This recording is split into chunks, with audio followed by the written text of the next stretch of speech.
जालन्यात प्रभाग 12 मध्ये अब्दुल गणी अत्तार यांचा थरार, शक्तीप्रदर्शन करत फोडला प्रचाराचा नारळ।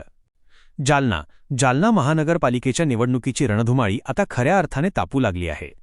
उमेदवारी अर्जांच्या छाननीनंतर आज शहरात प्रचाराचा धडाका सुरू झाला असून प्रभाग 12 मधून राष्ट्रवादी काँग्रेस अजित पवार गट पक्षाचे अधिकृत उमेदवार अब्दुल गणी अत्तार यांनी मोठ्या शक्तीप्रदर्शनासह आपल्या प्रचाराचा शुभारंभ केला।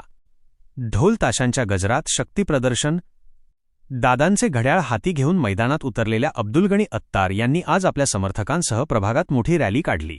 ढोल ताशांच्या गजरात आणि कार्यकर्त्यांच्या प्रचंड उत्साहात अत्तार यांचा थरार पाहायला मिळाला। या रॅलीने संपूर्ण प्रभागाचे लक्ष वेधून घेतले होते। विकासाच्या मुद्द्यावर निवडणूक लढणार, प्रचाराचा नारळ फोडल्यानंतर पत्रकारांशी बोलताना अत्तार यांच्या पॅनलमधील दिनकर चव्हाण यांनी आपला विश्वास व्यक्त केला।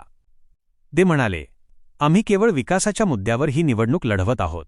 जनतेच्या मूलभूत समस्या जाणून घेऊन त्या सोडवण्याला आमचे प्राधान्य असेल। आमच्या पॅनलचे चारही उमेदवार प्रचंड बहुमताने निवडून येतील अशी आम्हाला खात्री आहे। जनतेच्या सेवेसाठी सज्ज। याप्रसंगी उमेदवार अब्दुल गणी अत्तार यांनी मतदारांना साथ घालताना म्हटले की प्रभागाचा सर्वांगीण विकास करण्यासाठी आणि सामान्य नागरिकांचे प्रश्न मार्गी लावण्यासाठी मला एकदा सेवेची संधी द्यावी।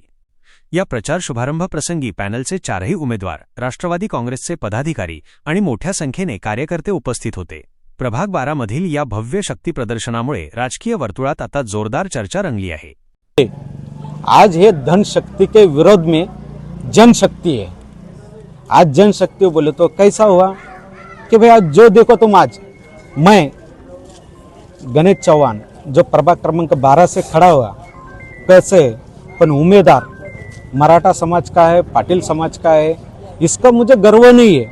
मुझे गर्व इसका है कि आज मेरे पास सामने साथ में गनी मामू सरी का मेरा एक नेतृत्व है, अनवर भाई सर का नेतृत्व है, उसके बाद में गणेश सिंह सर का नेतृत्व है, आबिब भाई सर के, अमजद भाई सर के, बाकी फैयाज भाई जो भी होए सब हमारे साथ में।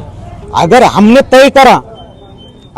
तय करा तो हमारे चारों सीट निकलने वाले हैं, पण लीड से निकलेंगे।